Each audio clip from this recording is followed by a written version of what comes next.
Here we go. Video. There you go, man. What's happening? Hey, buddy, how you doing? I'm doing Yeah, good. How you? yeah, it's good. It's been a few months since we saw each other in a tiny little bar in Brisbane, and stupidity Good times. ensued. Good times, dude. Good times. Shout out to our buddy Andrew Stockdale too. Yes. Yes. That Yes, was I got to tell you, that was a crazy and fun night, man. And shout out to our buddy, Brandon B. Brown. You know what yeah, I mean? he's back next year, Wow. Good for him, man. and That kid, he blew me away, dude.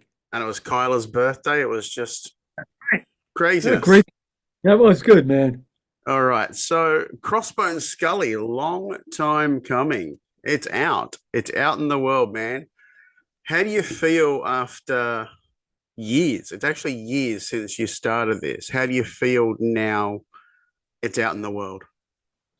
I feel like I don't know, man. It just feels like also you go, huh, God damn.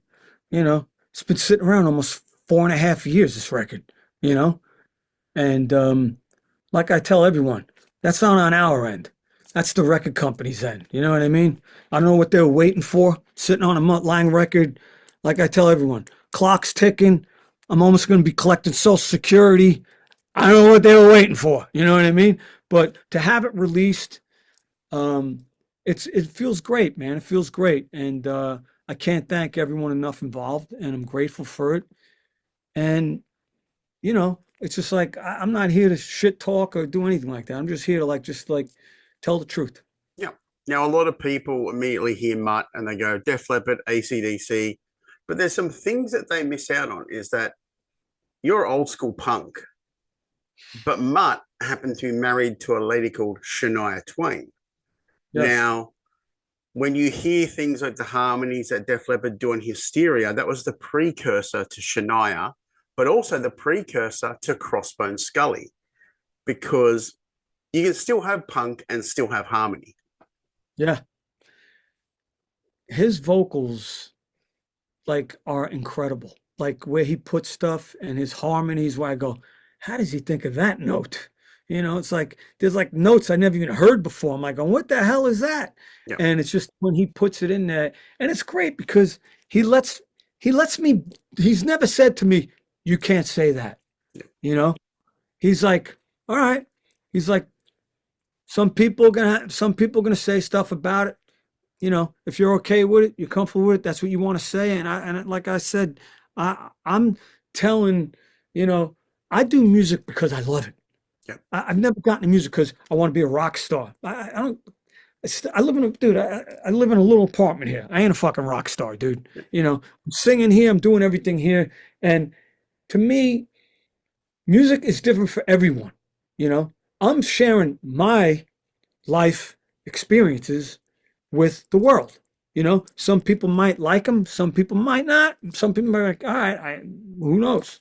But and I take the music as far as it can go. I put my vocals as far as it can go, and I do as much as I could do, Andrew. Yeah. The thing I love about Crossbone Skully is that there is a punk sensibility, a pop sensibility, and a rock sensibility, but everyone expects because it's got Mutt Lange's name on it, it's going to be layered beyond recognition. Now, there are some layers on this album, but also there's a lot where there isn't. There's a lot of space on this Yeah, record. And I think that allows the songs to become stories because this is a character. It's got longevity before the first album's even out. Where do right. you where do you see that now? Now the album is out. Where do you see Crossbone Skully going? It's a great way to look at it because when you say space, the one thing that Mutt said, he said, I want you to be able to stand on your own, you know, and he said, and we need to put space. It's unbelievable you say that because he was like, there's no more space in music. And I thought about it. I went, wow, man, he's right. Because everyone's just like, he's like, it's like it's on repeat. It's almost like you're hearing the chorus, the whole song. It's like everything's cut and paste. And we didn't do that. We made a record like, even though it's in today's modern times with Pro Tools and all this stuff, but we made a record old school, recorded the drums on a Neve, did everything like that. None of this stuff was like programmed and fixed and all this stuff. It was just like played. I mean, when you got a great guitar player like Denander, you got to fix anything. You got a drummer like Glenn Sobel, he's a monster, Yep. you know. Uh, and I played bass on most of the songs. Nikki Sixx played bass. Chris Wise played bass, which was great. Phil Collin played a little guitar. And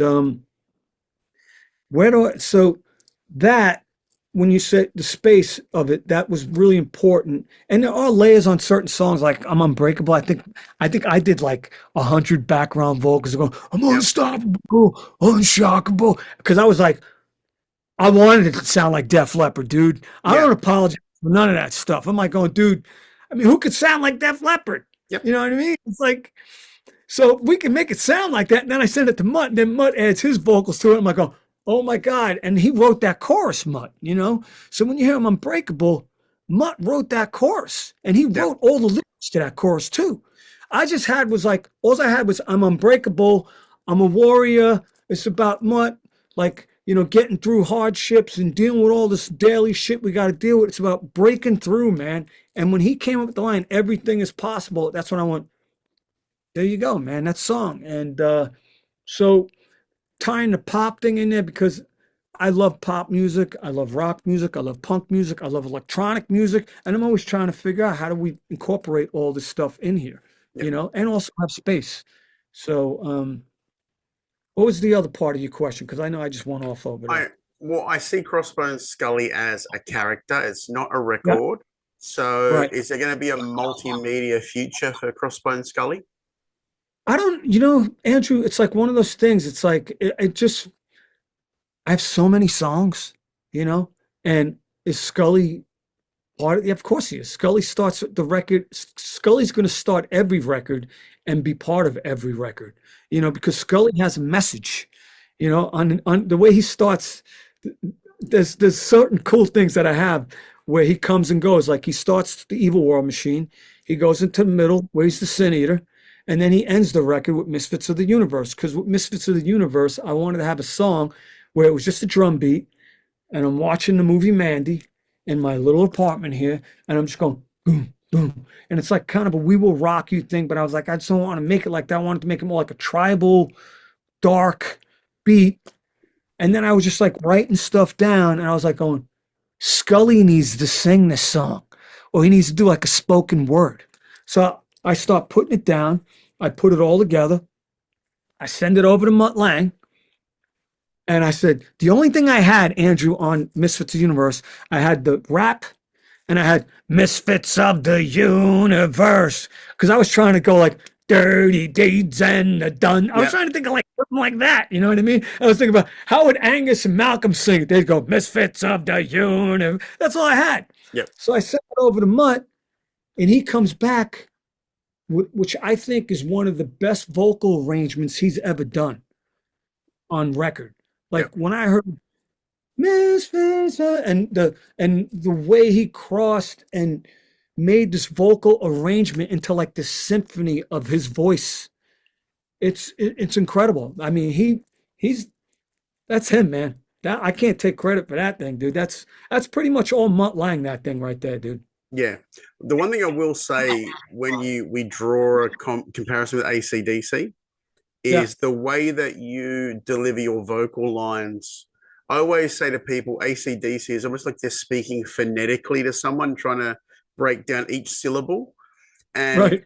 when you go into that AC/DC mode, it's that you are like breaking down a word into three baby words. You know, I don't know, man. It just happens when I do that stuff because I'm always thinking it's got to be attitude. It's got to be real. It's got to be a personality. I can't make this shit up. This is my life. This is the stuff I live through every day.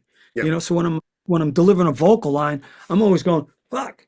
All right, what would Alice Bond, Alex Harvey do? You know what I mean? Johnny Rotten. All right, Peter Gabriel, Iggy Pop. All of these guys are in my head. Yeah. And as you said, you've got Denander working with you. Yeah. How long have you guys worked together? Uh, started working with Tommy. I met Tommy on the wait, Alice. Welcome to My Nightmare record. He worked on one of the songs. He came in through Desmond Child, and then we worked on Paranormal. Then we did a couple other songs, and then I really love his guitar playing. I think he's one of the best guitar players out there. So that's how he got involved with Skully. I reached out to him. Speaking of guitar players, as you got Phil Collins, but in your live lineup, you've got two great guitar players. You're Anna and a guy that I got to see down here last year playing with Faster Pussycat, Sam Bam. And I Yeah, always tell the story. Now you've been on stage with him, you might relate. I could actually hear his boot kicking the stage louder than the drums. yeah, he's definitely a kicker. Having Anna first, like finding Anna on Instagram, at 19 years old, and to play Tommy Denander's guitar licks, like incredibly, like note for note, well, just blew me away. And she's nothing but an amazing asset, and like she's like my right hand, this kid, where she does all the videos, she does so much stuff. I appreciate so much what that kid does. She played her first gigs ever with Crossbone Skully at the Viper Room. We sold out Wow. 2 nights on the 21st. She's never played in front of an audience. I was so proud of her, so proud of Sam, Chris, and Glenn, and myself. I was like, you know what, man? I was like, I loved it. I was like, I had so much fun. Like, I love just having a microphone, Andrew. It's like, it's so much fun for me to get in front of people and sing and spit and yeah, and all that stuff. I Yep. had the best time ever. I did. I really did. Well, that's the great part because you had Anna, who is the next generation, but one of your opening bands at the Viper Room had a next generation in Amber Wild. Yes. Now, Paul Stanley's kid, but I'm a massive Kiss fan, but Evan buries everybody. He is just a beast. See, when we were putting the night together, I picked the bands because, and one of my favorite bands in LA is Evan's band, Amber Wild. I Yep. think Evan is the total rock star. He's a total phenomenal guitar player. He's got the voice, he's got the chops, he's got everything, that kid. Yep. And that's what I said to him. I said, hey, man, I'm putting 2 nights together. I was like, and I want you guys to play with this. Not, I never say open up. I want you guys to play with this Yep. because we opened the show because I wanted to have it where we have a jam thing at the end of the night. Everyone has a good time. They were amazing. I mean, I love that kid's band. I love him. I always say to people, I imagine that's what the Raspberries would sound like if they came out today. Right? Yeah. Really cool. He's got something going on, man. He's special. He really is. Yeah. Now, you've got Glenn playing in the band. Now, Glenn also plays within the Vampires, as does Chris. Yeah. Um, you're very, very busy guys. Do you foresee there being a window between Coop, the Vampires, and everything to take this out? Yeah, right now there is, and we're focusing on that right now. Where we're going to try and do a residency and a tour, which is cool, and that we're trying to work that out right now. And as far as Glenn, see, Glenn is like he's my go-to guy. Whenever I need a drummer, and I go, I know he's going to show up. I know he's going to know the songs amazing. He's not going to make any mistakes. He doesn't have any ego. All we got to do is feed him, you know. And so for those gigs. I was like, let me just get Glenn to do it, because Tuesday's always busy, and Alex hurt his hand, like he cut his hand open on a something, he was pressing down garbage or something like that. So there are revolving drummers in Crossbone Skully, and also if Sam can't make it, we'll get another guitar player to fill in. As long as Anna and Chris are there, you know what I mean? I'm fine, you know. But like Alice Cooper, it took this from it's all Alice Cooper. It's a revolving door. So whoever's there, great. As long as the core, which I like to think is Anna, and Chris and myself. Everyone else could be interchangeable, whatever. Even because Sam's a busy guy, so sometimes he might not be able to make, a show because he might have some other obligations. Which I always told him it's fine with me, Yep. as long as we're doing videos and all this other stuff, and if we do like a really big tour, you come and do it. And So you are right about Glenn. The thing I remember is the Sydney side show. The only thing he cared about was that he had water, and none of you guys bought him water. I had to bring it over. He was fucking pissed. he's the hardest work. He works harder than anyone, Andrew. Remember that. Yep, yep. He does. He deserves his water. Yeah, he does. And he doesn't drink, which is great. You know what I mean? He'll drink every once in a while, but Glenn's solid, man. It's like he's a solid cat. The thing that I noticed is like I know him back from when he played with Nikki, Brides of Destruction, like back then. Wow. Yeah, And yeah, so yeah. like that was like a dirty punk band. And then Yes. but he seems to have a very jazz-like approach to his drums while he plays rock to me. So like I think in the live arena with Crossbone, I think the way he blends in and out of the guitars is going to be amazing. Yeah. And plus he played on the record, dude. He played all the drum. Every song I've written, he's pretty much played the drums on it, you Yep. know? And because it's like when I program it, I'll send it to him. He'll trot it out, and then we'll go in the studio. We'll fool around. He'll be like, "How about I try this over here?" You know, and there's no ego involved. You know, and he could do like 12 songs in like I don't know 6 hours. We're done with the record. That's how good he is, and that's why I use him because it's like I know what I'm gonna get with Glenn. I ain't gonna get any drama. I ain't gonna get any garbage. I'm gonna get nothing but a guy who loves to play fucking drums and rock and roll. Yep. Now back to Mutt. What is the biggest lesson that you learnt working with Mutt? I always say, what would Mutt Lange do? Every morning I wake up and I'm trying to write a song. I go, what would Mutt Lange? I've been saying it for like 40 years. What would Mutt Lange do? Um, what have I've learned? I've learned the process of not going backwards, like always moving forward. You know, like a lot of producers always go, let's go listen to version two and blah blah blah, or whatever. You know, let's listen to the demo. Yep. I don't do that anymore. I always like start on version one, and if we end on version 75, and all of a sudden I feel like I go, okay, or if Mutt says, we got it, we're done. And usually it's a long process, man, you know, and it's about work. And the cool thing about it is it's about a team and it's about work. And I love doing the work. I'm never one of those guys. When he cuts up my vocal, like I'll have all of these vocals and he'll just be like, you Yep. need to say all of that, what you just said in 3 words. And I'll be Right. like, okay, let me see what I could do, you know? And it's a challenge. It's a challenge. And you know what? And I've learned so much about songwriting, arrangement, mixing from Ole, just structure from him. It's just amazing. I'm so grateful for Mutt Lang, dude. Honestly, I can't thank him enough. There's your new merch line. What would Mutt do? That is. I say it every day. What would Mutt do? I wake up, I'm writing a song right now. I'm going, what would Mutt do? It definitely has to go on a shirt. Has to go on a shirt. You know what? I will make a shirt. I will say, Yeah. what would Mutt? All right, It'll I'm gonna be do it'll that. be great. It I'll have to replaces send it to you. it'll replace the Tommy. What would Mutt do? Exactly. All right, we're gonna do that. I'm gonna have Agent Royale make a shirt that says, "What would Mutt do?" I love those guys. They do shirts for my buddy Todd Kearns. Oh, okay. So there Yeah. you go. We got to get on it. I'm gonna send him I'll send him an email today, Yeah. and I'll say, Andrew had a great idea. What would Mutt do? We need to make these shirts right now. Just do I've like a limited run. Now I'm going to take you way back in time. You played in a band called Needle Park for about 6.5 minutes. Hang on one second, Andrew. I just got to check something if I have this other guy. If Oh, if good. you're the last interview, then that's cool. I should be Let your me just last one. 1040. Yep, that's it. Yeah, so that's great. All right, perfect. Cool. Um, so Needle Park. What can I say? You know what I could say about Needle Park is that was a bad time for CC DeVille with his drug habit. Yeah. That was a bad time for James Kotak. You know, myself and Kelly Hansen, we weren't, we didn't party, you know what I mean? We weren't part of that scene, you know?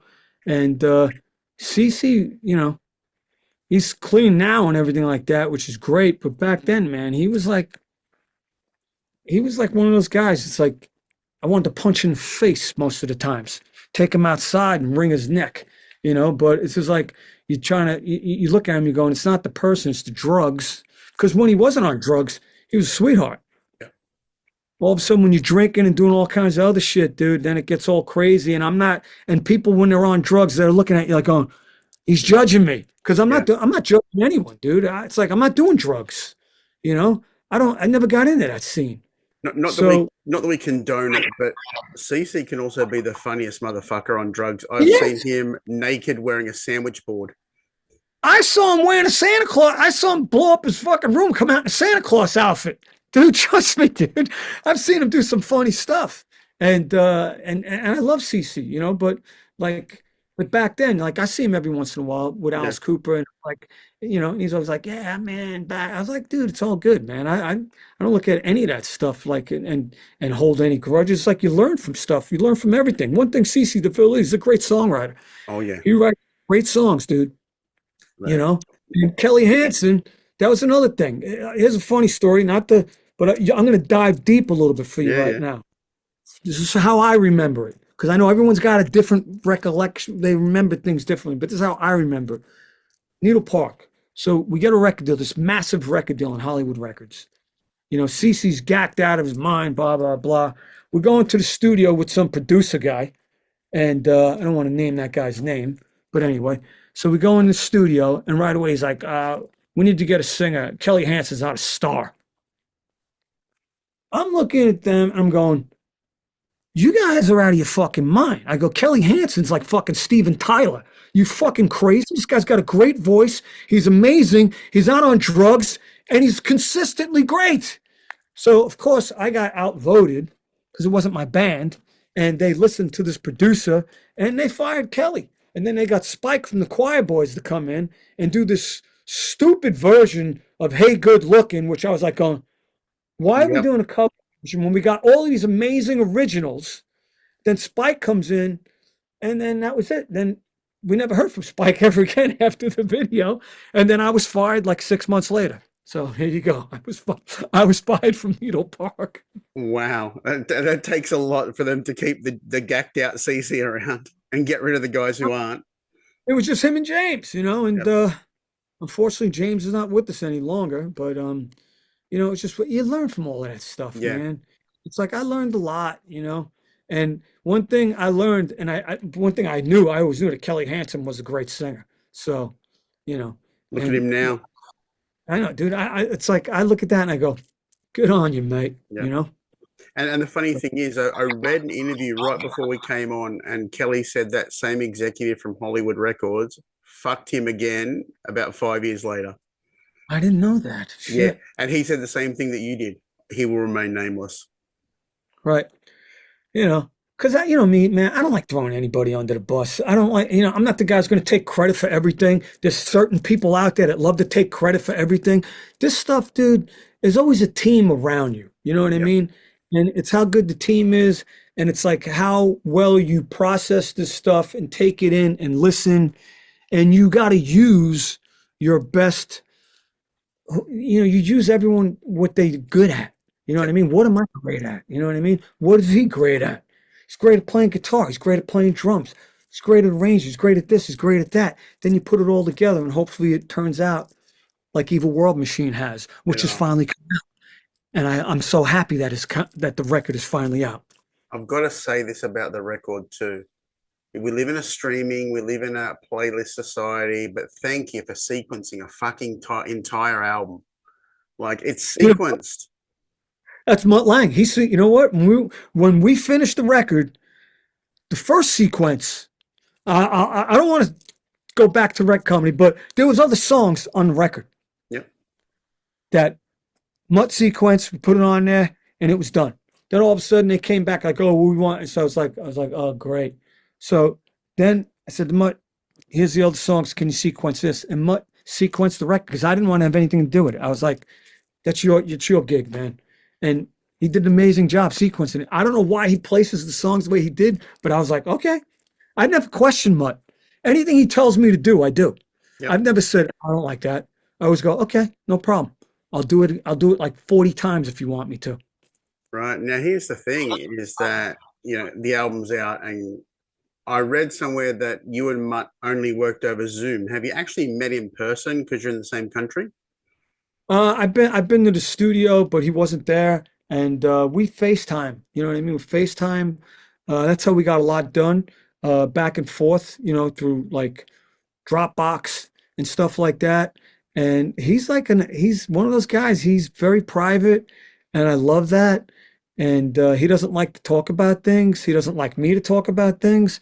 I don't talk about things that I know, he I hope he'd be okay with. You know what I mean? I always tell him it's like, I don't because I don't really, I don't have nothing but gratefulness and thankfulness and stuff like that to get to Yep. work with my hero, my mentor, who's taught me all of these things that I've been applying to. Like when I just did Mark Storaci's record that just came out, Storaci, Yep. dude, everything that I learned from Crossbone Skully working with Mutt Lange, I applied to Storaci.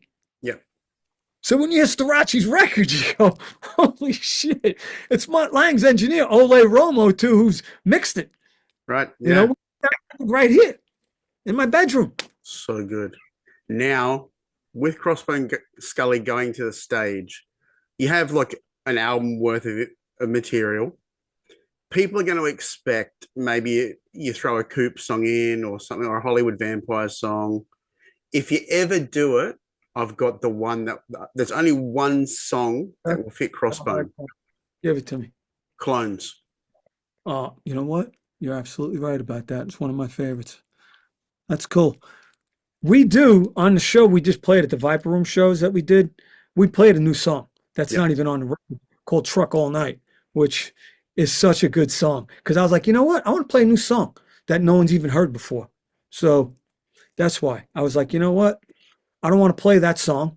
I want to play one of my new songs. Yeah. And that's what we did. We had a great time doing it, man. And I it went over. was so happy when you did Clones, like maybe like 10 years ago when Hunter was still in the band. Oh, exactly. I want to do it again, but Coop, sometimes, it's like he's the boss. So you got to do what the boss tells you. If the boss doesn't want to play clones, we don't Well, play clones. well, after that Sydney gig, I was like, dude, he's like, let's get a photo. I was like, only if you play Clones. And he's like, no. I don't know why. I don't know. Maybe It's that was the just one. greatest song. Have you ever noticed that the song, the intro of the song sounds a little bit like the precursor to Sweet Child of Mine? I got to check that. I got to listen to that. Okay. The riff, right? Yeah. Yeah. I got a Not little inspiration from it. Slash is a huge Coop fan. There you go. All There right, you man. go. So what's 2025 look like for Tommy? Right now, Crossbone Scully, Alice Cooper, and possibly Hollywood Vampire dates.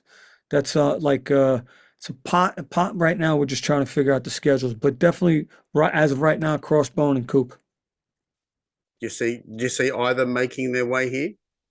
Uh, Alice, I don't know because it's like they're still like we're still getting like bits and pieces of the schedule. Crossbone Scully, unless someone said to me, "I love your record. I want to fly you and the band out here to do a week worth of shows."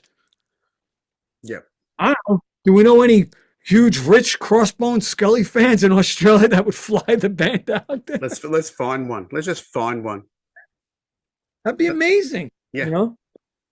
And you also people don't realize this that the entire Coop band is the hardest working band Yeah, because you get off stage and you go find another stage to play on. all the There's time. there's no fucking around. All the time. And we're always talking. I'm always out. Every night I talk to people too. I always make sure I talk to everyone, all the fans, make sure they're happy, they got photos, I take care of pretty much everyone, you know what I mean? That's there. I try and do my best to make Yep. people feel good, noticed, and not be a douchebag to anyone. And I just try and, do my best and be empathetic towards people and remember like to us it's just another day but to them they've been waiting months Yeah. you know for this day and and I understand that because I'm like, oh man, imagine waiting months to see a concert and you don't get to say hello to one of the guys in the band or your favorite rock star, whatever you want to call them, so I always make sure I go out there and talk to everybody. Well, that's the thing. I said to my 10-year-old son, he's like, who are you interviewing tonight? He's like, I said, I'm interviewing Tommy. You met him, Alice Cooper. You're like 5. It was your first gig. And he's like, oh, wow. He's now 10. So to him, That's he's like, oh, I got to meet him again, Dad. Got to meet him again. Yeah, we will bring And the I, next show out, well, I said to him, I said, if you're old enough to get into the club, I would have taken you to the club show. And Tommy, used a homemade chair barrier. And I thought, we're all going to die. You're going to fall off the chair. It was Hey, the club was new. They didn't have a barrier. Just line up some fucking chairs. We MacGyvered it, bro. That's what we call it. We MacGyvered it. It You know, certainly did. you know. So you figure shit out. It's like you go, all right, let's MacGyver that. You know, it's so There was funny, a dude. bunch of MacGyver shit going on. I know. All right, man. I'm going to let you rest before your next interview.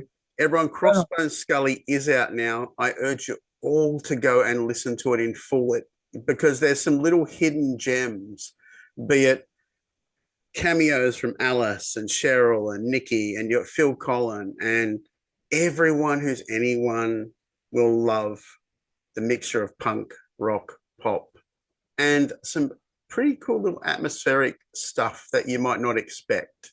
But it's full of space and it's full of fun. Cool, man. Thank you so much, All Andrew. right, man. Appreciate Thanks for your time, buddy. And I will it. see you. Yeah. I'll make that damn shirt. Yes. Stay well and have a happy holiday, Christmas, whatever you're celebrating over there, brother. You too. It's hot as hell in Brisbane. Not here. Cold, damp, raining. I'll swap. I'll All right. swap it. Kidding me? I'd love to be where it's hot. I'll be in touch. Talk soon. Thanks, Thanks, buddy. Right on. Bye. Bye-bye.